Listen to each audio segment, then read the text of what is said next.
طيب بسم الله الرحمن الرحيم. الحمد لله حمدا كثيرا طيبا مباركا فيه مباركا عليه كما يحب ربنا ويرضى وأصلي على نبينا الكريم محمد وعلى آله وأصحابه ومن تبعهم بإحسان إلى يوم الدين. Para hadirin yang dimuliakan oleh Allah Subhanahu wa taala. Ada satu pertanyaan yang ingin saya tanyakan. Kita punya seorang teman, yang teman kita ini sangat baik pada kita. Di kondisi-kondisi kita berada di titik terendah hidupnya kita, semua sahabat kita lari dari kita. Dialah yang mendukung kita dari sisi ekonomi, dari sisi finansial, dari sisi motivasi, yang mendorong kita, membantu kita secara totalitas. Kira-kira teman yang seperti ini pantas tidak kita khianati dia? Pantas ya, sepakat ya? Ya, kita tidak akan pernah mengkhianati dia. Kita akan mengingat jasanya. Ya, kita akan selalu menyebut dia dengan segala pujian dan sanjungan. Dan kita akan berusaha untuk menuruti apa maunya dia. Dan kita akan berusaha untuk membenci apa yang dibenci. Saya rasa ini adalah sebuah standar seorang manusia yang kalau seandainya pun kita tidak tahu dalil tentang membalas kebaikan orang, yang tidak berkhianati orang yang telah berbuat baik kepada kita, itu sesuatu yang secara akal dan logika kita paham. Kita harus selalu berbuat baik kepada dia, kita nggak boleh mengkhianati dia. Namun kadang-kadang kita tidak sadar di sana ada zat yang lebih baik, yang lebih rahmat, yang lebih rahim, yang lebih berkasih sayang daripada teman kita tadi. Siapa kira-kira? Siapa? Allah Subhanahu wa taala. Allah Subhanahu wa taala itu Arhamur Rahimin, Zat yang maha pengasih, Zat yang maha penyayang. Bahkan kasih sayang seorang ibu, cintanya seorang ibu kepada anaknya, pengorbanan seorang ibu kepada anaknya dibandingkan dengan kasih sayang Allah kepada hamba-hambanya, itu sesuatu yang tidak bisa dibandingkan. Di antara semua keluarga yang kita punya, ada ayah, ada ibu, ada kakak, ada adik, ada abang. Siapa di antara keluarga yang kita punya tersebut yang paling memberikan udzur setiap kesalahan kita? Siapa yang paling bersabar akan kondisinya kita? Siapa? Ibu atau ayah? Ibu. Ya, mungkin ayah sekali dua kali udah selesai. Dia akan, kalau bisa dicoret kita dari kakaknya dia. Tapi berbeda dengan ibu. Karena kasih sayang ibu memang lebih tulus kepada anak-anaknya. Ya, nah perlu kita ketahui Allah lebih mencintai hambanya, lebih menyayangi hambanya dibandingkan kasih sayang ibu tadi kepada anaknya. Dalam sebuah hadis Rasulullah SAW menceritakan ada seorang ibu Dia kehilangan anaknya. Dia cari, dan kemudian ternyata dia mendapatkan anaknya di tengah orang-orang yang sedang ditawan. Di tengah orang-orang yang sedang ditawan. Kemudian si ibu ini berlari, saking bahagianya, saking senangnya, dan kemudian dia peluk anaknya tadi. Ya, kegelisahan dia selama ini semuanya hilang setelah dia menemukan anaknya tadi. Kemudian Rasulullah SAW bertanya kepada para sahabatnya, kira-kira menurut kalian, ibu ini mungkin gak akan melemparkan anaknya ke dalam api neraka atau ke dalam api? Kemudian para sahabat mengatakan tidak akan mungkin. Terlihat dari wajah seorang ibu bagaimana sayang dan cintanya dia kepada anaknya. Kemudian kata Rasulullah SAW, perlu kalian ketahui, sayangnya Allah Subhanahu Wa Taala kepada hambanya, ya, itu melebihi daripada kasih sayang seorang ibu yang tadi mencari dan memeluk anaknya. Teman-teman, ketika kita ya diperlakukan istimewa oleh temannya kita, yang kita sebutkan tadi di awal, yang kemudian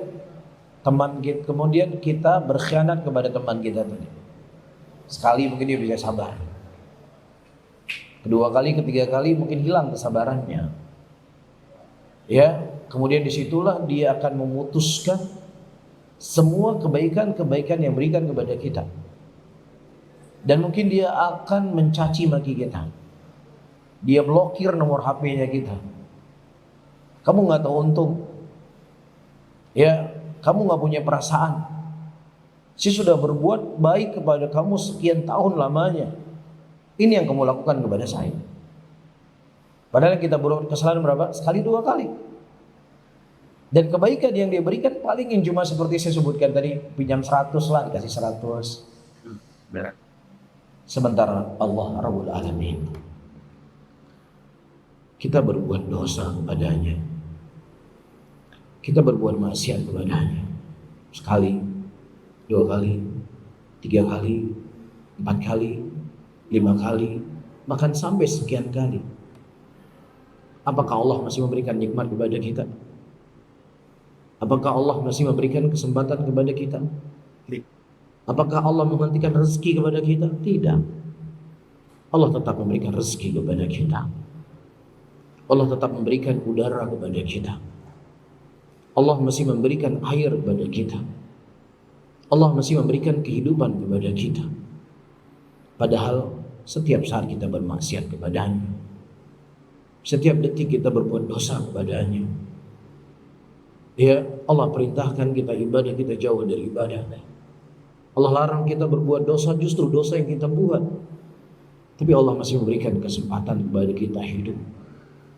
Allah masih memberikan kesempatan kepada kita untuk menjalani kehidupan ini. Yang mana Allah ingin menunggu kapan hambanya akan bertobat.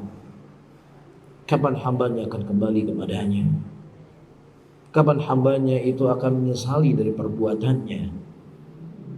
Itulah zat yang selama ini kita suka sia-siakan. Itulah zat yang selama ini kita lupa kepadanya. Itulah zat yang terkadang bukan sesuatu yang penting dalam hidup kita. Tapi bersama dengan itu Allah terus memberikan kebaikan kepada kita. Inilah teman-teman yang harus kita dalami dalam hidup kita. Inilah yang harus kita tanamkan dalam jiwa kita. Allah sangat sayang kepada kita. Allah menunggu hambanya untuk bisa kembali dan bertobat kepadanya. Kalau kita berbuat kesalahan kepada manusia, dia sudah menutup pintu maaf kepada kita. Padahal kesalahan kita buat sekali dua kali, seperti saya sebutkan tadi. Apalagi dia merasa sudah paling berjasa. Sementara Allah memberikan kepada kita sebuah nikmat terkadang. Yang nikmat itu kalau kita rupiahkan, kita nggak sanggup untuk membelinya. Bayangkan nggak teman-teman? Misalnya ada seseorang ingin beli mata kita, satu mata saja, dengan harga 2 miliar. Menjual nggak matanya? Satu saja dijual.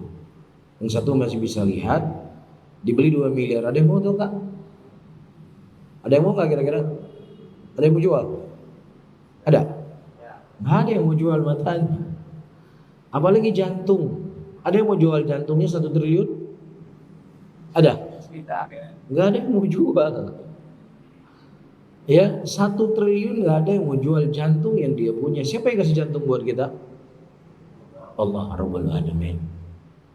Jadi kenikmatan yang Allah berikan kepada kita, satu saja nikmat itu, kalau kita ingin jual, ternyata 1 triliun pun kita tidak mau menjualnya. Itu menunjukkan Allah itu maha baik, Allah maha penyayang. Ya, Allah menunggu hambanya untuk bisa menangis di hadapannya. Allah ingin melihat rintihan air mata kita karena kita sesali perbuatan kita. Ya, nah selama kesempatan ini masih ada teman-teman, maka jangan kita sia-siakan kesempatan tersebut. Karena yang namanya kesempatan terkadang tidak berulang 2 kali. Kesempatan hanya sekali. Matahari hanya terbit, kemudian tenggelam. Hari memang semakin bertambah, umur kita semakin bertambah, tapi sebenarnya kita sudah semakin dekat dengan kubur kita.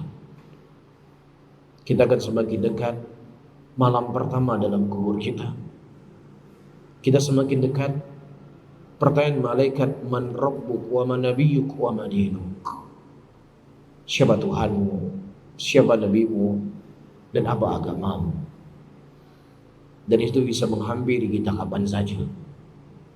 Bisa mungkin sore ini, mungkin bisa malam hari, mungkin bisa besok pagi, atau mungkin bisa minggu depan, ataukah mungkin itu bulan depan. Jelas tamu itu semua akan menghampiri kita. Dan ketika kesempatan itu sudah habis, kita tidak bisa bernegosiasi dengan malaikat. Saya belum sempat bertobat. Malaikat, saya masih sering durhaka dengan kedua orang tua saya. Malaikat, saya masih sering bolong-bolong salat. Malaikat, saya masih banyak dosa, saya masih banyak maksiat. Kasih saya kesempatan. Jangankan 1 hari teman-teman, 1 menit pun tidak akan diberikan kesempatan ketika waktu ajal itu telah menghampiri kita. Allah Subhanahu wa taala mengatakan dalam ayatnya, wa idza jaa ajaluhum la yasta'khiruna sa'atan wa la yastaqdimun. Ketika ajal kematian seseorang itu telah menghampirinya, maka dia tidak akan dimajukan dan juga tidak akan dimundurkan sedikit pun tidak akan dimundurkan oleh Allah. Nah, ketika seseorang itu sudah meninggal dan dia sudah berada dalam kuburnya, kira-kira apa yang dirindukan oleh penghuni kubur hari ini? Apa yang dicemburui oleh mereka kepada kita hari ini? Mereka bukan cemburu kita masih bisa makan nasi sehari 3 kali, mereka nggak bisa makan, bukan itu yang mereka cemburui. Ya, kita masih bisa berkumpul dengan orang-orang yang kita cintai di dunia ini, mereka sudah sendiri dalam kuburnya, bukan itu pula yang mereka cemburui. Tapi yang mereka cemburui adalah kesempatan yang masih Allah Subhanahu wa taala berikan kepada kita. Itu yang mereka harapkan dari Allah Subhanahu wa taala. Sebagaimana Allah Subhanahu wa taala sebutkan di dalam Al-Qur'an, tangisan mereka, rintihannya mereka, permintaannya mereka, harapannya mereka, Rabbirji'uni la li a'malu salihan fima tarak. Ya Rabbku, kembalikanlah aku ke dunia supaya aku bisa melakukan amalan yang dahulunya aku tinggalkan. Itu permintaannya mereka. Dia bukan minta ingin makan nasi goreng, enggak. Bukan minta agar bisa makan sate kambing, enggak juga. Ya, bukan minta supaya bisa Ya naik ke gunung, naik sepeda atau lain sebagainya, bukan itu yang mereka minta. Yang mereka minta sesuatu yang kita sia-siakan hari ini. Yang mereka mimpikan adalah ya harapan yang hari ini kita tidak menjadikan itu sesuatu yang penting dalam hidup kita. Itu kesempatan yang saya sebutkan tadi. Itu yang mereka inginkan, itu yang mereka harapkan. Maka ketika kesempatan itu masih ada teman-teman semuanya, maka kita gunakan kesempatan itu sebaik mungkin untuk berbuat kebajikan, berbuat ketaatan, bertobat kepada Allah Subhanahu wa taala, meninggalkan sesuatu yang dibenci oleh Allah Subhanahu wa taala.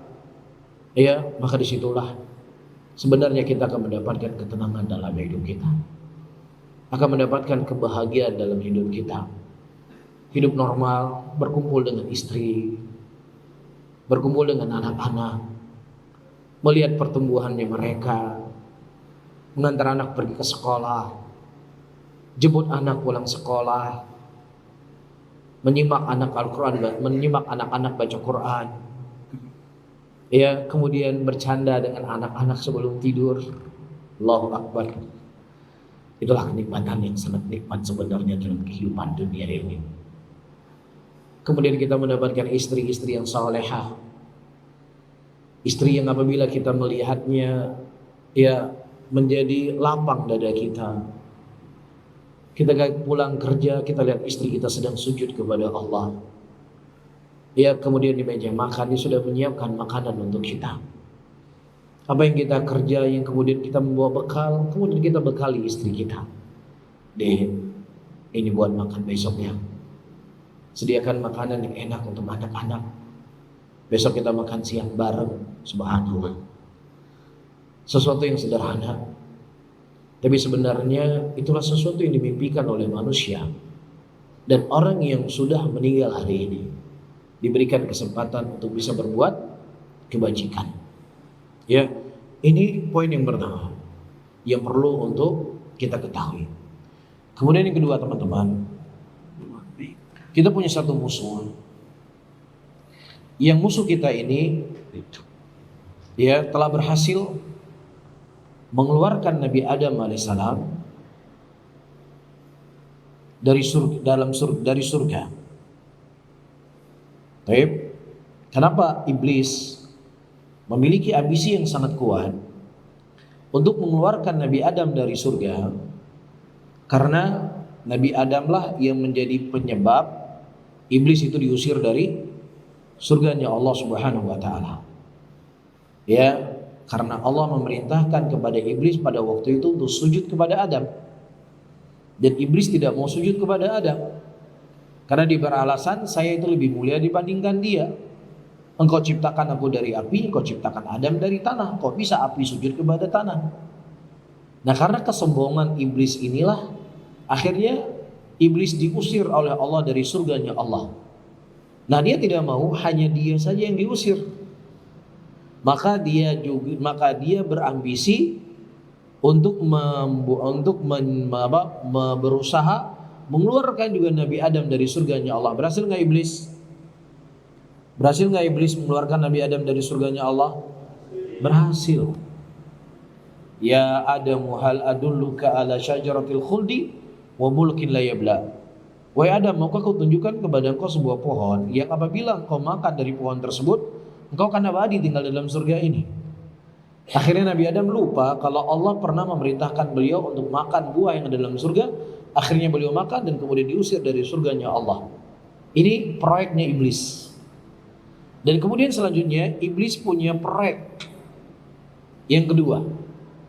Apa proyek iblis yang kedua? Proyek iblis yang kedua adalah untuk bisa mengumpulkan semua manusia di dalam nerakanya Allah. Iblis tahu nggak kalau dia akan masuk dalam neraka? Dia tahu dia akan masuk dalam neraka selama-lamanya. Sehingga ambisinya dia, jangan saya saja yang masuk neraka. Anak-anak Adam juga harus masuk ke dalam neraka. Kira-kira teman-teman, mana yang lebih mudah bagi iblis?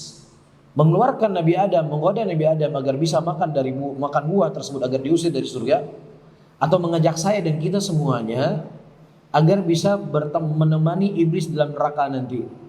Mana yang lebih mudah bagi iblis? Mengeluarkan Nabi Adam atau memasukkan kita ke dalam neraka? Pastikan.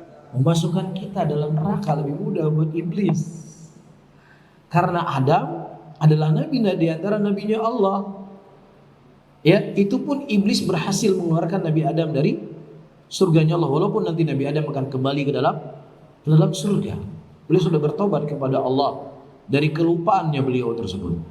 Nah, dalam kondisi teman-teman, iblis pada waktu itu kan pengalaman jadi iblis kan belum lama-lama sekali kan, betul nggak?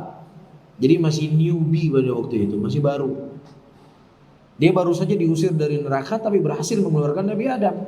Lah kemudian iblis dari semenjak diusir dari neraka sampai hari ini, itu sudah berapa lama? Wallahu a'lam bishawab. Berapa ribu tahun? Wallahu a'lam. Antara kita dengan Nabi saja itu 1400 tahun lebih. Kan begitu? Nah, antara Rasulullah dengan iblis diusir dari neraka, dari surganya Allah, wallahu a'lam, saya nggak tahu berapa lama. Yang jelas waktunya sudah lama sekali. Jadi pengalaman si iblis untuk menggoda anak manusia itu lebih apa? Lebih panjang, lebih mahir untuk mengumpulkan kita ke dalam nerakanya Allah. Iya dan billah. Jadi ini musuh buat kita. Dan subhanallah, dari kasih sayangnya Allah kepada kita teman-teman, Allah subhanahu wa ta'ala menceritakan teks yang akan disampaikan oleh iblis nanti di dalam neraka. Jadi iblis diberikan oleh Allah kesempatan untuk menyampaikan ceramah. Coba bayangkan. Ya, iblis, saya ulangi kembali, diberikan kesempatan oleh Allah untuk menyampaikan kalimat pembukaan kepada followersnya, ya, nanti di dalam neraka. Pernah tahu nggak? Dan itu Allah ceritakan dalam surat Ibrahim ayat ke-22. Jadi cukup bagi kita semua teman-teman, cukup buat kita untuk kita mendengar khutbahnya iblis dari Al-Quran. Jangan sampai kita berada di soft awal nanti dalam neraka, mendengar apa? Ceramahnya iblis, jangan sampai. Ya, tapi Allah bongkar bagaimana teksnya iblis menyampaikan khutbah. Dengarkan baik-baik. Ya, dalam surat Ibrahim ayat ke-22, Allah Subhanahu wa taala menyebutkan, wa qala asy-syaitan lamma qudiya al-amru innallaha wa'adakum wa'dal haqqi wa'adtukum fa akhlaftukum wa ma kana li 'alaikum min sultan illa an da'awtukum fastajabtum li fala talumuni walumu anfusakum wa ma ana bimusrikhikum wa ma antum bimusrikhi inni kafartu bima asyraktumuni min qablu innal zalimina lahum adzabun alim. Wa qala syaitan berkata, lama qudiyal amru, ketika semua urusan sudah selesai, penghuni surga sudah masuk dalam surga, penghuni neraka sudah masuk ke dalam neraka. Nah, ketika semua penghuni neraka sudah masuk dalam neraka, disitulah Allah memberikan kesempatan kepada iblis untuk menyampaikan kalimatnya. Seseorang ketika dia sudah tahu konsekuensi dari kesalahan yang dia lakukan, itu biasanya akan lebih ringan. Betul nggak? Agak lebih ringan. Misalnya ada pencuri, dia tahu ini konsekuensi saya kalau saya mencuri ini akan digebuki sama massa kalau ditangkap. Atau kalau ditangkap polisi saya akan masuk ke polisi, kantor polisi. Dia sudah siap. Walaupun dia akan menderita nanti dipukul sama orang, walaupun dia akan menderita masuk dalam penjara, tapi setidaknya sudah ada persiapan. Tapi tiba-tiba ada orang yang nggak ada niat untuk mencuri, nggak ada niat untuk maling. Tiba-tiba diajak sama temannya, ayo ikut saya. Kemana? Nggak ada, ke depan gitu sebentar. Ternyata dia nyolong gitu sama dia. Dianya juga kena gebuk, kita juga kena gebuk. Sama-sama sakit nggak? Betul. Tapi siapa yang lebih sakit, dia atau kita lebih sakit? Dia sudah persiapan. Kalau kita belum persiapan, jadi perasaan kita akan lebih sakit. Walaupun iblis akan merasakan bagaimana siksanya neraka. Tapi orang yang hari ini menjadi followersnya iblis, yang dia berpikir bahwasanya iblis akan bisa menyelamatkan dia, tapi ternyata iblis berkata, innallaha wa'adakum wa'dal haqq. Sesungguhnya Allah telah berjanji kepada kalian dengan janji yang benar, dan aku juga telah berjanji kepada kalian, dan hari ini aku menyelisih janjiku. Ya, kemudian kata iblis, "Wa ma kana li alaikum min sultan." Sebenarnya aku nggak bisa menguasai kalian. Aku cuma sekedar ngajak. Ya, cuma sekedar ngajak saja. Kalau kalian pun nggak mau apa yang aku ajak, aku nggak bisa memudaratkan kalian. Aku cuma ngajak. Tiba-tiba kalian mau mengikuti apa yang aku ajak. Maka hari ini kata iblis, "Fala talumuni walumu anfusakum." Maka jangan salahkan aku, salahkanlah diri kalian sendiri. Sakit nggak kira-kira? Udah dia ngajak kita, nyemangati kita untuk berbuat hal yang dibenci oleh Allah, tiba-tiba dia berlepas diri. Sakit ini. Fala talumuni walumu anfusakum. Ya, tiba-tiba yang dua tadi digerek, kemudian masuk ke dalam penjara. Ya, kemudian kita protes. Kurang ajar ente ya. Ya, ini perbuatan ente sehingga saya membuat masuk penjara. Kemudian yang ngajak kita, "Fala talumuni walumu anfusakum." Ente jangan salahkan saya, salahkan diri ente sendiri. Ente udah tahu saya pencuri, saya penyolong, saya perampok. Ngapain ente ikut saya? Udah pasti saya akan ngajak rampok. Mungkin saya ajak ke masjid ente. Udah tahu saya perampok, saya ajak kamu mau. Nah, si maling yang sudah senior tadi dia masuk penjara, dia tahu konsekuensinya, sakit, betul sakit. Tapi yang diajak tadi, betul dia juga sakit, tapi lebih menderita. Lah kalau seandainya di penjara saja kita menderita teman-teman semuanya, apalagi di dalam nerakanya Allah Subhanahu wa taala. Allah menyampaikan ini semuanya kepada kita dan sebagai bentuk rahmatnya Allah kepada kita. Kalau iblis itu punya senjata-senjata, iblis itu punya jalan-jalan, iblis itu punya madakhil. Ya punya lorong-lorong yang dia menggoda anak manusia. Ya, dari semenjak kita lahir, sampai sebelum kita mati, dia terus akan menggoda anak manusia agar penghuni neraka itu lebih banyak. Jangan hanya dia masuk ke dalam nerakanya Allah Subhanahu wa taala. Iya dan billah. Jelas ya? Jadi ini musuh yang benar-benar kita harus jadikan dia sebagai musuh. Ya, ini musuh buyut-buyutannya kita, ini pengkhianat. Ya, ini pengkhianat besar ini. Walaupun memang kita nggak pernah melihat mukanya dia, walaupun kita nggak mendengar langsung ucapannya dia, tapi selama kita berbuat dosa dan berbuat maksiat, sebenarnya kita sudah mengikuti dari jerat-jeratannya iblis. Ya, kita sudah masuk ke dalam perangkap-perangkapnya dia. Ya, yang kemudian ini akan mencelakakan dunia kita dan mencelakakan akhirat kita. Nah, apa saja di antara langkahnya iblis di dalam dia menggoda anak manusia?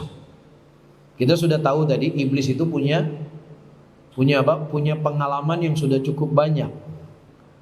Ya, awal dia jadi iblis saja dia sudah berhasil mengeluarkan Nabi Adam dari surganya Allah. Lah bayangkan saja kalau iblisnya hari ini itu gimana? Pengalaman dia sudah ribuan tahun, mungkin puluhan ribu tahun lamanya. Baik, dia sudah cukup berpengalaman.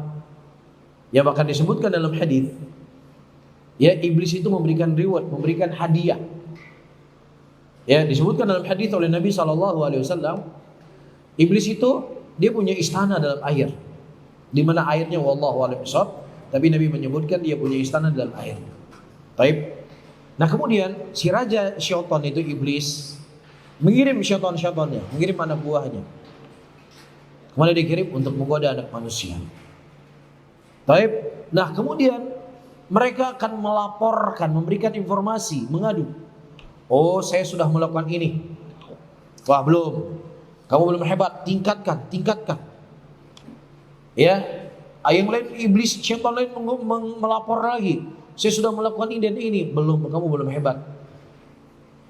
Kemudian ketika dikatakan saya telah memisahkan antara seorang suami dan istri, nah kata iblis, ini baru hebat ini. Akhirnya dikasih reward, dikasih hadiah, yang mana syaitan tadi didekatkan dengan si raja iblis. Jadi coba orang kan kalau dikasih hadiah untuk sebuah proyek, sebuah pekerjaan, dia kan semangat kan? Nah itulah metodenya iblis memanage dalam menggoda anak manusia. Jadi dia nggak pernah futur menggoda anak manusia. Nggak pernah ada iblis, malas lah hari ini goda anak manusia, nggak ada.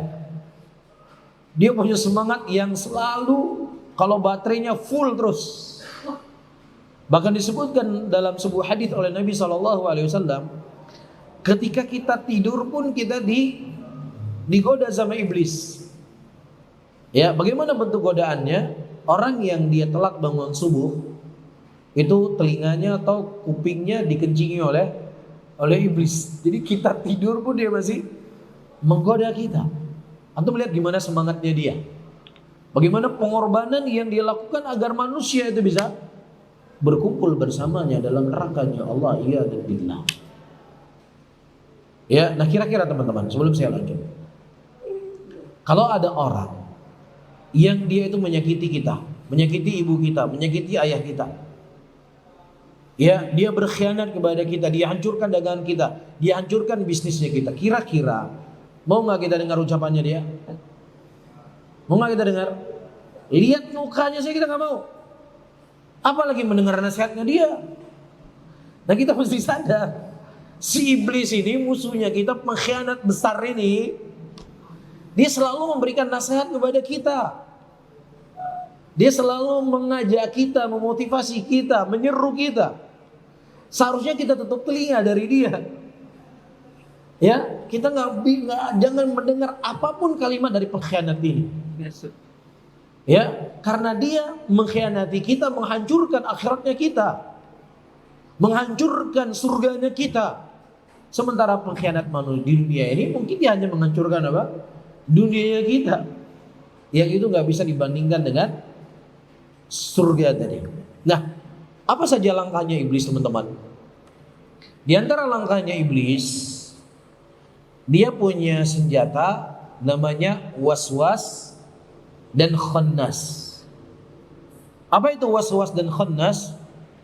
Waswas itu, teman-teman, iblis akan menggoda anak manusia, ya, akan lezatnya sebuah dosa, lezatnya sebuah maksiat. Ya, dia bisiki kita, dia goda kita, lezatnya berzina, enaknya berzina. Ya, puncak dari segala kenikmatan. Digoda kita, digiring kita untuk berzina. Atau dosa-dosa yang lainnya. Apakah orang minum khamar? Ya, apakah narkoba misalnya, atau apapun namanya. Dia goda kita, dia dibisi kita, merasa ini lezat, ini nikmat, luar biasa. Setelah kita menikmati itu semuanya, ya, setelah kita sudah merasakan, melakukan apa yang dilakukan, iblis itu khannas. Apa itu khannas? Dia lari. Dia lari dari kita. Di situ kita tepok jidat kita. Aduh, kenapa saya berzina ya? Kenapa saya mabuk-mabukan ya? Kenapa saya berbuat dosa ini ya? Kita tepok jidatnya kita. Nyesal. Ya, nah sudah 2 hari datang lagi dia. Digoda dengan goda yang sama. Dengan kalimat yang sama, dengan jurus yang sama, dengan metode yang sama. Akhirnya apa? Buat lagi kita, nyesal lagi. Terus demikian seterusnya. Ya, dia akan mendatangi anak manusia dari bab ini, waswas khannas. Ya, apakah nonton film porno? Ya, digambarkan oleh iblis bagaimana lezatnya film ini, lain sebagainya. Kemudian setelahnya dia baru menyesal. Nah, kalau baru menyesal kemudian bertobat selama-lamanya itu bagus. Masalahnya 2 hari lagi datang, digoda lagi, lakukan lagi. Itu kita rasakan atau tidak, teman-teman? Ya kan, itu kan diindah-indahkan sama dia, digambarkan kepada dia bahwasanya sesuatu itulah hal yang menyenangkan. Padahal itu sesuatu mencelakakan kita, memudaratkan kita, merusak kesehatan kita, menguburkan masa depannya kita, memisahkan hubungan kita dengan keluarganya kita, memisahkan kita dengan anak-anak kita, ya, memutuskan koneksi kita dengan orang-orang yang kita cintai. Sementara kita melakukan sebuah kenikmatan, yang kenikmatan itu cuma kenikmatan semu, kenikmatan yang menipu, kenikmatan yang kita nggak pernah haus, tidak pernah kenyang darinya. Yang semakin sering kita melakukannya, akan semakin haus kita rasakan. Dan kebahagiaan itu semakin sulit untuk kita dapatkan. Bahkan disebutkan oleh Ibnu Qayyim rahimahullah, manusia di dunia ini ketika dia berbuat dosa, berbuat maksiat, diadab oleh Allah Subhanahu wa taala sebelum di akhirat kelak. Ya, di mana dia melakukan dosa, melakukan maksiat, sudah tidak lagi merasakan nikmatnya maksiat tadi. Tapi cuma sekedar untuk mengisi hatinya yang kosong saja. Mungkin di awal ketika dia berzina, dia merasakan lezatnya berzina. Tapi sampai pada titik tertentu, dia tetap ingin berbuat zina, bukan merasakan lezatnya zina, tapi untuk mengisi hatinya yang kosong begitu. Ya, untuk memberi, seakan-akan dengan dia minum itu bisa menghilangkan hausnya, tapi tetap tidak akan menghilangkan hausnya.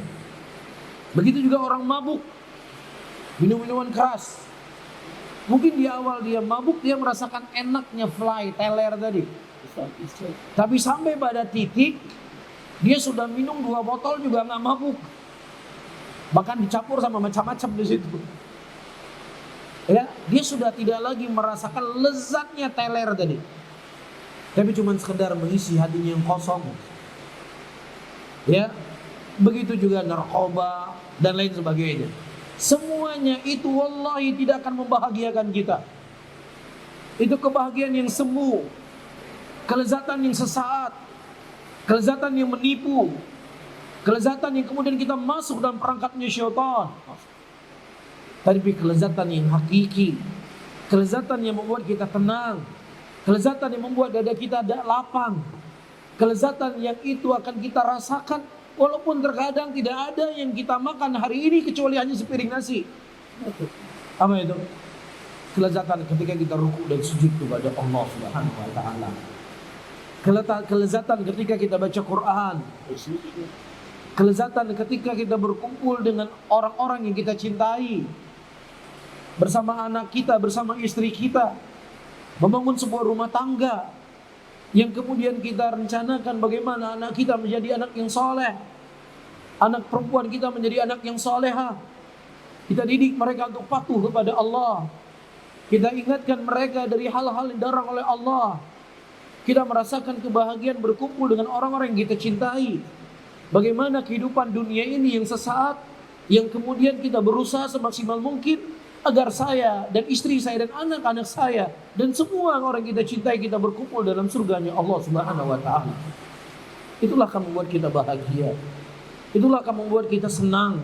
Itulah akan membuat dada kita menjadi lapang, teman-teman semuanya. Wallahi, dosa itu tidak akan pernah membuat kita bahagia.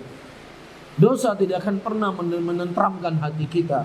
Dosa akan menghancurkan kita. Maksiat akan membinasakan kita, menghancurkan keluarga kita, menghancurkan masa depan anak kita. Iya, ini sesuatu yang harus kita pahami.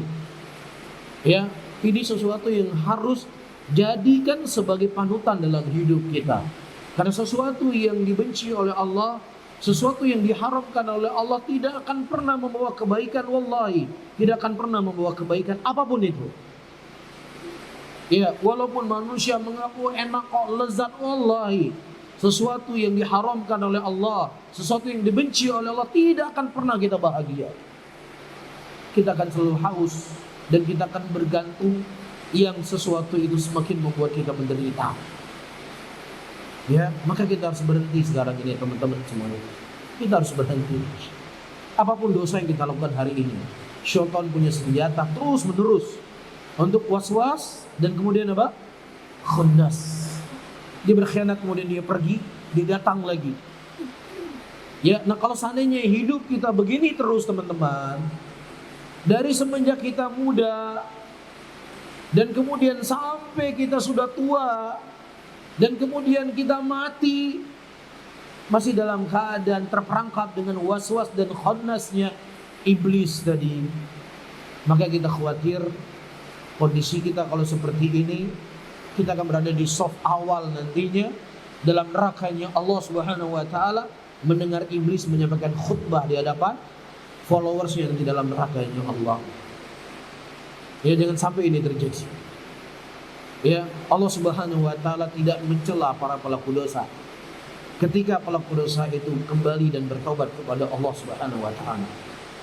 Tetapi yang tercela ya adalah ketika seseorang sudah tahu bagaimana efek dan jeleknya dosa, ya tidak ada manfaat apapun yang didapatkan, kemudian terus dia berbuat dosa, terus dia berbuat maksiat. Orang-orang seperti inilah yang tercela. Nabi SAW menyebutkan dalam hadisnya, kullu bani adam khata wa khairun khata'in tawabun. Setiap anak manusia itu berbuat salah, berbuat kesalahan, berbuat dosa. Dan sebaik-baik orang yang berbuat dosa adalah orang-orang yang bertaubat kepada Allah Subhanahu wa taala. Jadi inilah benteng yang harus kita bentengi pada diri kita. Adapun apa yang sebagian teman-teman lakukan di sini, ya rehab lah namanya atau apapun namanya, ini adalah sebagai batu loncatan. Dan setelahnya kitalah sendiri yang mengiyak, ya kita sendirilah yang akan menguatkan diri kita dengan kita berdoa kepada Allah Subhanahu wa taala, dengan meminta kepadanya, dan kita benar-benar tulus dalam bertobat kepada Allah. Wallahi Allah akan bantu kita. Allah akan menolong kita. Allah tidak akan pernah menyia-nyiakan hamba-hambanya yang ingin kembali kepada Allah, yang ingin benar-benar rujuk kepadanya, yang benar-benar bertobat kepadanya, yang ikhlas ya untuk meninggalkan hal yang dibenci oleh Allah. Allah tidak akan pernah menyia-nyiakan kita. Allah tidak akan pernah membiarkan kita. Allah akan pasti akan menolong kita selama ada kejujuran dalam hati kita, ada ketulusan dalam jiwa kita, ada keinginan kuat dalam hati kita untuk menjalankan apa yang diperintahkan oleh Allah, menjauhi apa yang dilarang oleh Allah.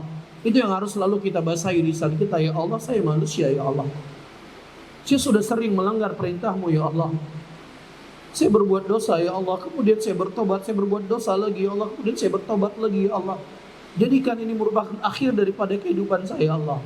Jangan pernah lagi saya berbuat dosa ya Allah. Saya ingin menjadi hamba-Mu ya Allah. Saya ingin bertobat kepadamu ya Allah. Saya ingin menjadi hamba-hamba yang bisa berkumpul bersama Nabi-Mu dalam surga ya Allah. Bimbing saya ya Allah, didik saya ya Allah, jaga saya ya Allah. Ya, kita baca dalam sholat kita baca dalam kesepian antara kita dengan Allah. Wallahi Allah tidak akan pernah menyia-nyiakan kita. Allah lebih mencintai kita daripada ibu kita kepada kita.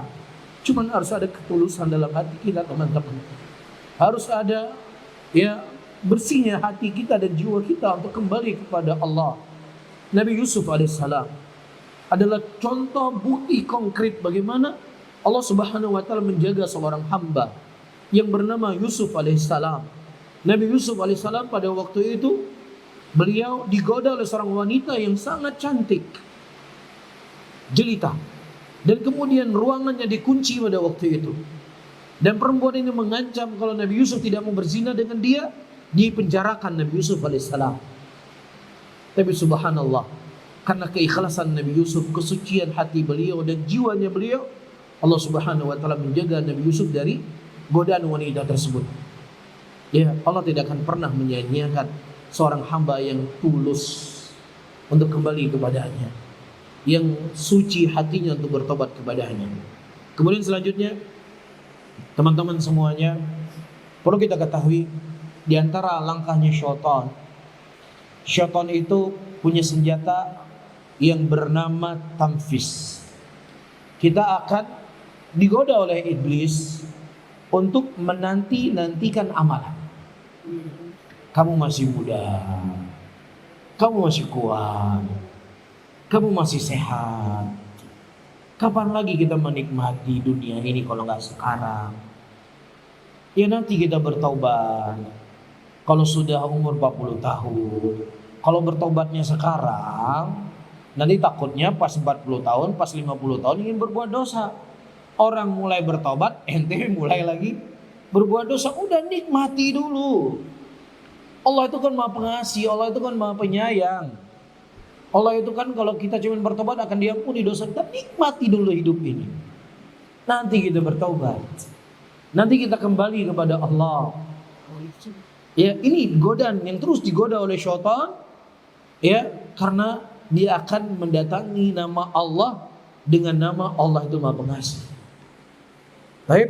Nah, ketika manusia itu sudah berumur 60 tahun, sudah berumur 70 tahun, dan kemudian dia sudah mulai sakit-sakitan, ya, dia sudah mulai lemah, berjalan saja sudah sulit, ke toilet saja mungkin perlu dipapa, maka syaitan akan mendatangi manusia bukan lagi dari bab rahmatnya Allah. Syaitan akan mendatangi manusia, ente mau bertobat sekarang, udah bau tanah mau bertobat. Kemana ente dulu? Nggak malu ente sama Allah baru umur 70 tahun baru mau sholat? Nggak malu sama Allah umur 80 tahun baru kembali kepada Allah? Udahlah, nikmati aja dulu. Nanti di dalam neraka kita bisa bakar-bakar pisang goreng. Dalam neraka nanti bisa bertemu dengan bintang-bintang film Hollywood. Dalam neraka bisa bertemu dengan pemain-pemain idola, pemain bola nantinya. Jadi neraka Allah yang begitu panas itu dianggap kecil oleh dia. Dan itu tidak sedikit teman-teman semua, nggak sedikit. Ada orang-orang sudah 80 tahun, sudah sakit-sakitan disuruh sholat. Marah dia. Sudah 80 tahun di rumah sakit, sudah bau tanah. Dokter sudah mengatakan umurnya tidak akan lama lagi, disuruh sholat.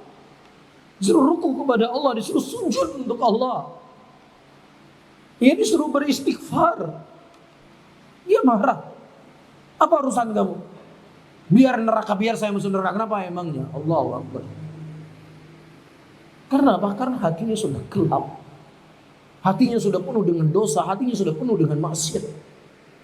Sehingga akan sulit untuk nasihat ke dalam hati. Padahal dulu ketika dia masih muda, dia berniat untuk apa? Untuk bertaubat. Untuk meninggalkan dosanya. Untuk kembali kepada Allah. Itu yang dia niatkan dulu ketika umurnya 20 tahun. Ternyata sudah sampai umurnya 80 tahun. Dia gak pernah ruku dan sujud kepada Allah Rabbul Alamin. Sulit bagi dia untuk mengucapkan astaghfirullah. Sulit sekali. Dia mampu untuk mencaci maki. Mampu untuk berbicara panjang lebar. Tapi untuk mengucapkan satu kalimat istighfar dia sudah gak mampu. Karena itu semua taufik dari Allah. Jadi jangan sampai para hadirin ketika Allah memberikan kepada kita kesempatan untuk kembali kepadanya. Kesempatan untuk bertobat kepadanya. Dan kemudian kesempatan itu kita tidak mengambilnya. Kita khawatir Allah akan menutup kepada kita pintu-pintu kebaikan. Allah tidak akan memudahkan kita lagi untuk bertobat kepadanya. Allah tidak memudahkan lagi untuk kita bisa mengucapkan istighfar. Ya, maka jangan pernah kita memberikan peluang kepada syaitan. Jangan pernah kita menjadikan peluang kepada iblis untuk terus-menerus menggoda kita, ya, menjatuhkan kita dalam dosa dan maksiat. Kita ingin hidup normal di dunia ini dengan orang-orang yang kita cintai seperti saya sebutkan tadi. Berkumpul dengan keluarga kita, hidup normal dengan istri kita, membesarkan anak-anak yang kita punya, kita jaga dia, kita didik dia, mudah-mudahan menjadi anak yang sukses, menjadi anak yang saleh, menjadi anak yang salehah. Ketika kita meninggal, dia akan mendoakan kita, dia akan memohon ampun kepada Allah untuk kita. Dan kalaupun seandainya kita belum meninggal, di masa-masa tuanya kita, dia akan menjaga kita, dia akan melindungi kita. Ya, dia akan rebut-rebutan untuk menjaga ibu dan ayah yang sudah tua. Tapi kalau hari ini kita nggak peduli sama mereka, kita sibuk dengan urusannya kita sendiri. Ya, kita sibuk dengan dosa, kita sibuk dengan maksiat, tidak pernah mendidik kita. Di masa tuanya kita, dia akan lempar kita ke tong sampah. Dia akan buang kita di jalan. Maka jangan kita salahkan dia. Kitanya yang tidak menggunakan kesempatan yang Allah berikan kepada kita untuk menjaga dia, mendidik dia, membimbing dia untuk menjadi anak yang saleh. Ya, ini teman-teman semuanya yang perlu untuk kita resapi dalam hidup kita. Dunia ini cuma sesaat. Ya, dunia ini cuma sesaat. Ya, kita akan meninggalkan semua dunia ini. Dan kemudian kita akan berpindah ke alam setelahnya. Alam yang lebih sulit, alam yang lebih berat. Ketika kita tidak mempersiapkan segala sesuatunya di dunia ini, dan kemudian kita dibangkitkan oleh Allah kelak di yaumul qiyamah, maka kondisinya itu lebih mengerikan, lebih berat, ya, dan lebih lama waktunya. Maka disebutkan manusia dikumpulkan di padang mahsyar itu 50.000 tahun lamanya. 50.000 tahun. Manusia baru akan dimasukkan ke dalam surga atau akan dimasukkan ke dalam neraka. Nah, kalau seandainya kita sudah membekali diri kita dengan kebaikan, dengan ketaatan, di dunia kita bahagia, berkumpul dengan orang-orang yang kita cintai, di akhirat Allah Subhanahu wa taala memudahkan semua urusannya kita. Wallahu taala a'lam bishawab. Mungkin ini bisa saya sampaikan teman-teman semuanya. Kita berdoa dan memohon kepada Allah Subhanahu wa taala agar Allah Subhanahu wa taala ya menjaga kita, membersihkan hati kita, menanamkan pada diri kita bahwasanya syaitanlah musuh yang paling nyata untuk kita, dan menjauhkan kita dari dosa, menjauhkan kita dari maksiat. Dan Allah Subhanahu wa taala menanamkan dalam hati kita kecintaan kepadanya, kecintaan untuk bisa berbuat ketaatan kepadanya, ya sampai kita bertemu dengan Allah Tabaraka wa taala, dan Allah ketika mencabut nyawa kita dalam keadaan Allah ridho dari setiap ucapan dan perbuatannya kita. Amin ya rabbal alamin. Wallahu taala bishawab. Mungkin ini yang bisa saya sampaikan. Para hadirin yang dimuliakan oleh Allah, mungkin ada sesuatu yang mau disampaikan atau ditanyakan, ya mungkin ada waktu 5 sampai 8 menit ya kalau ada. Barakallahu fikum. Dapat Nah, silakan. untuk pengalaman itu gimana Pak? Mengapa? Untuk pengalaman itu Pak. Menghalangi iblis, Ya, mengalahkan dia. mengalahkan iblis. Masya Allah. Pertanyaan yang sangat bagus sekali. Pertama, Allah mengatakan inna syaitana kana dhaifan. Syaitan itu sebenarnya itu dia lemah. Baik. Syaitan itu sebenarnya apa? Lemah. Nah, bagaimana supaya kita bisa menghindari dari godaan-godaannya iblis dan dari jerat-jeratnya iblis? Yang pertama, kita berdoa kepada Allah Subhanahu wa taala. Di antara doa yang Rasulullah sallallahu alaihi wasallam sering berdoa, ya muqallibal qulub, tsabbit qalbi ala dinik. Ya muqallibal qulub, tsabbit qalbi ala dinik. Wahai Zat yang membolak-balik hati manusia, kokohkanlah aku di atas agamamu. Jadi kalau nggak bisa lafaz pakai bahasa Arab, kita lafazkan dengan bahasa Indonesia. Wahai Zat yang membolak-balik hati manusia, kokohkanlah aku di atas agamamu. Dia itu dibaca oleh Nabi SAW sering sekali. Kalau Nabi saja seorang Nabi dan Rasul, beliau berdoa. Ya dengan doa ini yang cukup sering, maka tentunya kita juga harus lebih sering mengucapkan doa ini. Kemudian yang kedua, teman-teman, ya kita harus tahu langkah-langkahnya iblis tadi. Dengan kita tahu langkah-langkahnya dia, sehingga kita tahu ini godaannya iblis. Misalnya kita digoda untuk berbuat dosa. Ayo buat, ayo nikmati, ayo konsumsi. Berarti apa? Oh ini iblis nih. Ente nggak boleh bisik-bisik saya, nggak saya dengar. Bagaimana bentuknya saya dengar? Nggak mau saya buat. Itu dia. Tapi kalau seandainya, oh siap. Saya telepon dulu ya. Di mana barangnya saya ambil ya. Ah berarti kita sudah ikut dia ini. Faham? Jadi kita harus putuskan, iblis. Seakan-akan kita berkata, iblis, ente jangan goda saya ya. Ente mau ngajak saya ke dalam neraka, enggak saya buat makan apa? Enggak saya konsumsi itu, enggak saya telepon itu. Saya putus semuanya. Iya, ini yang kedua. Yang ketiga teman-teman, kita harus mencari circle. Kita harus mencari teman-teman yang selalu mengingatkan kita dengan Allah. Ya, mengingatkan kita akan akhirat. Ya, tapi kalau seandainya kita, mohon maaf ya, mungkin kita sudah berada di tempat seperti ini, sudah direhab, pulang ke rumah, mainnya sama orang-orang circle itu lagi, udah. Itu nggak lama, udah masuk lagi kita di situ. Jadi kita harus benar-benar memutuskan semua pertemanan. Pertemanan orang-orang yang mereka mengkonsumsi narkoba tadi, atau para pedagang-pedagang narkoba tadi, kita hapus nomor teleponnya, kita hilangkan semua dari circle pertemanannya kita. Ya, kalau bisa kita nggak perlu ada Facebook, takutnya dihubungi kita. Kalau bisa kita nggak perlu ada Instagram, khawatir dia akan DM-nya kita. Ya akhirnya apa? Masuk lagi kita dalam pergaulan tersebut. Makanya Nabi kita SAW, teman-teman, beliau berhijrah dari kota Mekah ke kota Madinah. Tujuannya apa?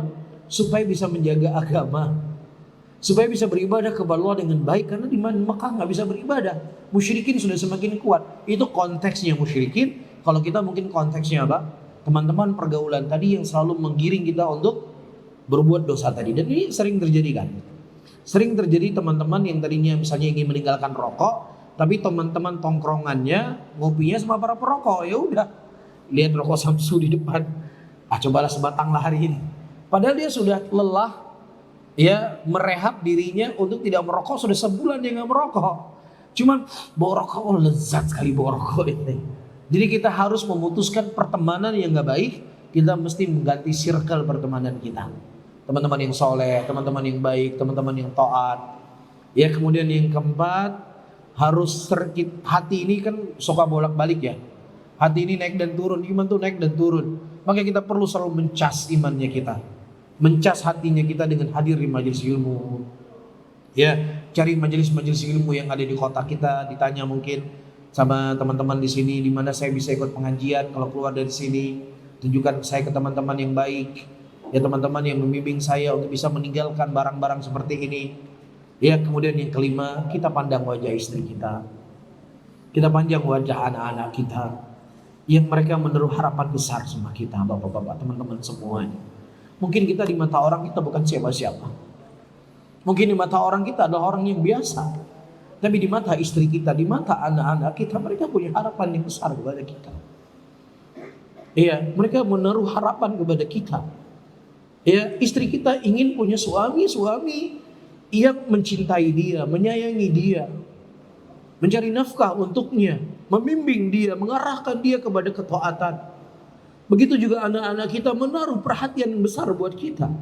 Apakah seseorang yang berakal, dia ingin mengorbankan orang-orang yang menaruh perhatian yang besar untuk dirinya, yang punya harapan besar untuk kita, ya kemudian kita memilih teman-teman yang menggiring kita ke dalam neraka. Teman-teman yang menggiring kita ke dalam kejelekan, teman-teman yang menggiring kita dalam kubah dosa dan maksiat. Sementara istri kita punya harapan yang besar dengan kita. Anak-anak kita punya penaruh harapan kepada ayahnya. Gimana ayahnya bisa menjadi ayah yang baik, ayah yang menjadi pemimpin dalam rumah tangga, ayah yang selalu membimbing anaknya, mengajak anaknya ke masjid, mengajak anaknya untuk baca Quran, mengajak anaknya untuk menuntut ilmu, mengajak anaknya untuk taat dan patuh kepada Allah. Jadi kita lihat, memandang wajah istri kita, kita pandang wajah anak-anak kita, ya dengan sampai apa yang mereka cita-citakan dari kita, kita abaikan, yang kemudian kita lebih memilih teman-teman kita yang sebenarnya dia mengajak kita ke dalam kehancuran. Ya mungkin 5 poin ini dulu coba dipraktek pelan-pelan sambil kita berdoa dan lain sebagainya. Insya Allah, ya Allah akan membantu kita, menolong kita untuk terlepas dari jerat-jeratnya iblis laknatullah alaihi. Nah, wallahu a'lam bishawab. Apa ada time? Cukup. Nah, silakan. Pada ada satu jadi kita akan bersesuaian dengan standar. Tapi Allah beri kalau kita semakin baik, itu saat kita bertiga. Iya. Pada ini kesehatan itu masuk. Tengok ini, kamu akan Allah. Apa? Baik. Beri dulu dalam kita bebas bersyukur. Baik. Masya Allah. Pertama perlu kita ketahui teman-teman, ibadah yang kita lakukan, ketaatan yang kita lakukan, ya istiqomah yang kita berjalan di atasnya, itu bukanlah berarti akan membuat ekonomi kita menjadi meningkat, bukan membuat kita semakin kaya. Karena kalau seandainya orang yang beribadah itu akan menjadi orang kaya, makanya Rasulullah akan menjadi orang yang paling kaya, dan Qarun akan menjadi orang yang paling miskin. Buktinya Qarun semakin dia kafir, semakin banyak harta yang dia punya. Sementara Nabi kita SAW adalah hamba di antara hamba Allah yang selalu patuh kepada Allah. Terkadang tidak ada yang beliau makan kecuali apa? Hanya air putih dan kurma saja di rumah beliau. Jadi apa yang kita lakukan daripada ibadah ini bukanlah untuk mencari kemakmuran dunia ini. Ya justru ketika kita berada pada titik ingin berusaha untuk mendekatkan diri kita kepada Allah, disitulah terkadang Allah menguji kita. Ini kira-kira orang lulus nggak sama ujian, lulus nggak sama cobaan. Allah mengatakan dalam ayatnya, ahasiban nas ayutraku ayyakulu amanna wa hum la yuftanun. Apakah manusia mereka menyangka begitu saja mengucapkan kalimat keimanan dalam keadaan mereka tidak diuji dan dicoba oleh Allah Subhanahu wa taala, kami akan menguji mereka. Kami akan mencoba mereka siapa di antara mereka yang paling jujur dengan keimanannya dan siapa di antara mereka yang bohong dengan keimanannya. Jadi justru ketika kita sudah mulai mendekatkan diri kepada Allah, kita akan diuji dengan ujian yang lainnya. Makanya manusia yang paling banyak ujian di muka bumi ini siapa? Nabi SAW. Beliaulah orang yang paling banyak ujiannya. Padahal beliau orang yang paling taat dan patuh kepada Allah Subhanahu wa taala. Oh kalau begitu Pak Ustadz, udah deh kita mau usah taatan saja, biar kita nggak ada ujian. Wah, ujiannya lebih dahsyat lagi. Gak bisa merasakan bagaimana lezatnya sholat, gak bisa merasakan bagaimana lezatnya puasa, gak bisa merasakan bagaimana lezatnya baca Quran. Ya karena dibalik ujian tadi teman-teman semuanya akan menjadi manis, semuanya akan menjadi indah. Ya ketika seseorang ridho dari keputusannya Allah Subhanahu wa taala, dan Allah akan bantu kita. Ya Allah akan bantu kita, dan itu adalah sebagai bentuk ujian. Nabi Allah Ibrahim alaihissalam, apa diuji oleh Allah? Diuji untuk menyembelih anaknya. Umur beliau sudah 94 tahun. Ya, diuji justru sembelih anaknya. Nabi Ibrahim tidak berkata, ya Allah, kenapa saya engkau uji saya ya Allah? Saya kan nabimu ya Allah. Saya kan rasulmu ya Allah. Saya sudah patuh dan taat kepadamu ya Allah. Kenapa kamu uji saya ya Allah? Dengan apa?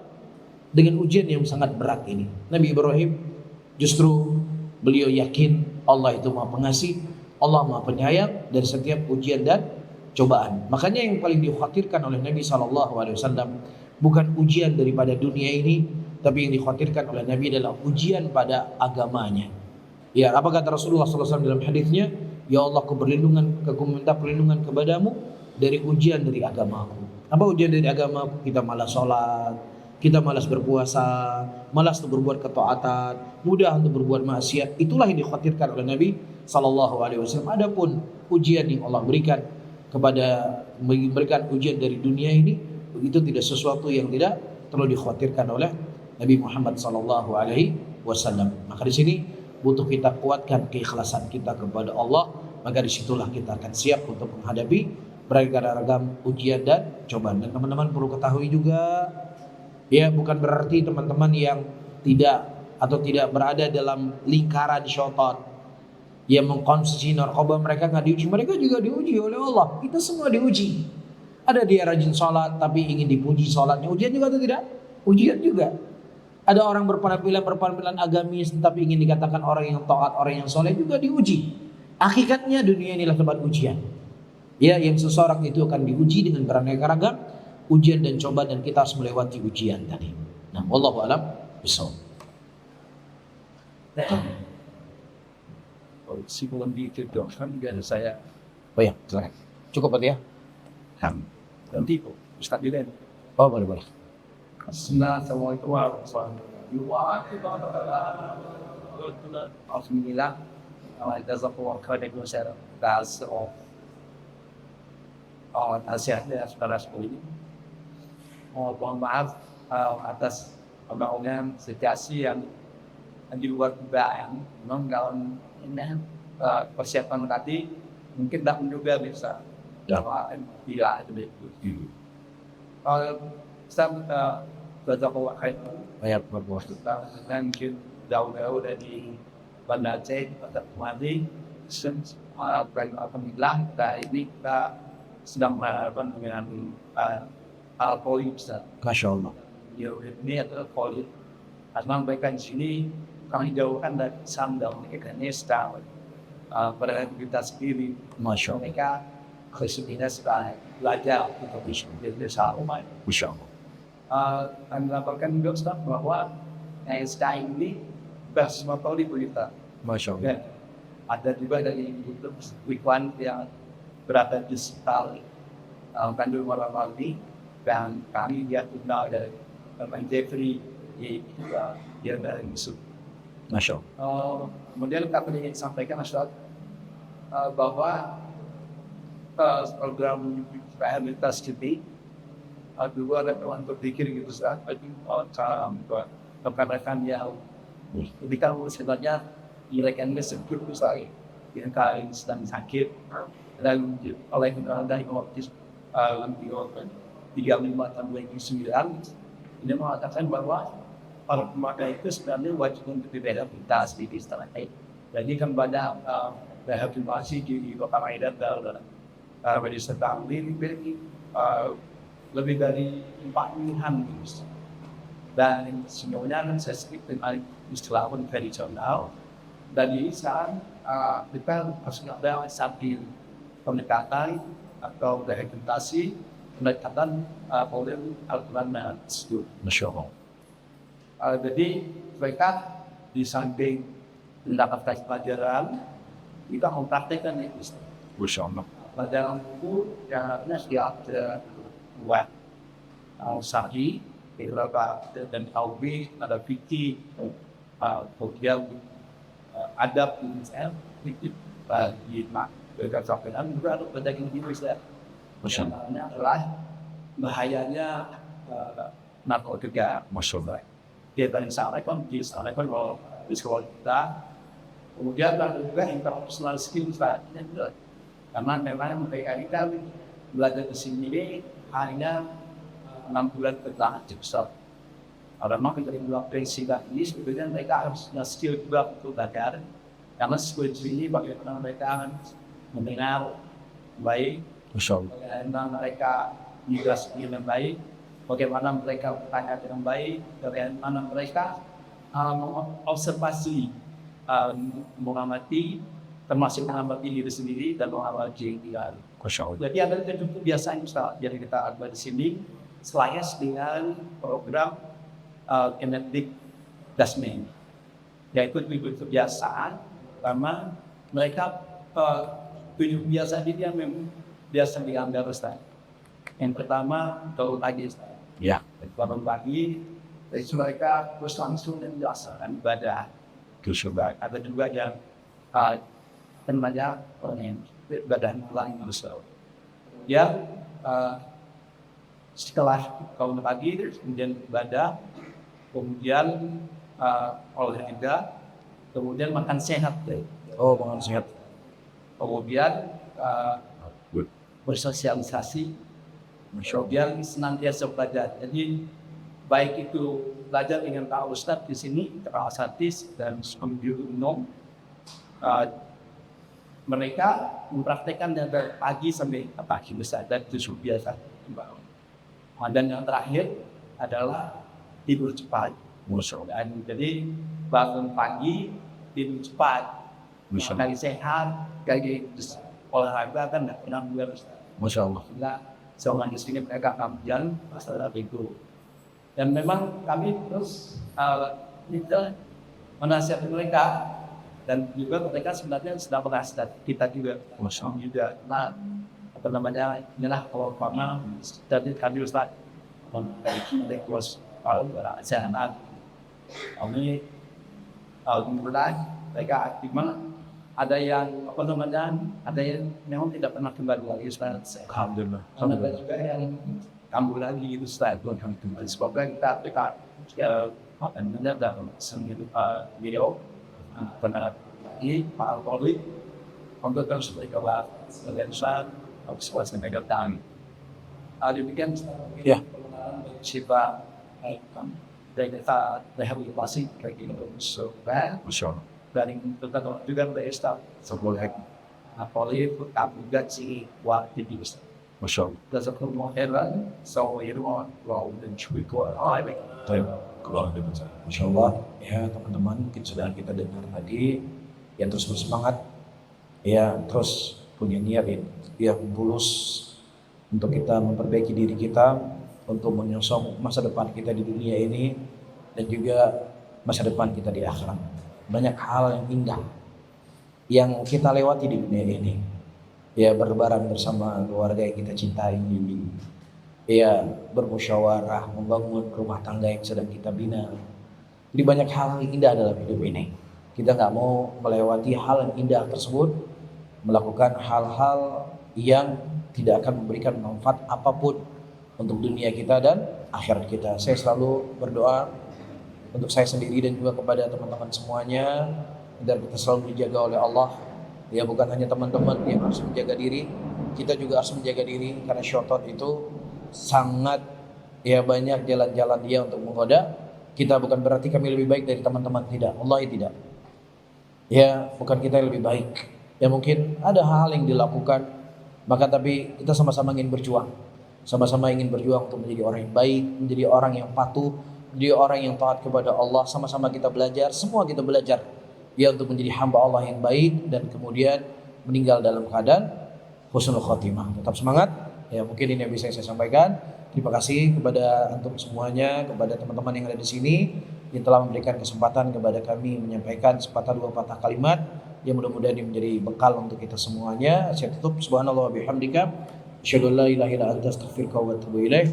Dan juga sekaligus saya minta izin, wassalamualaikum warahmatullahi wabarakatuh.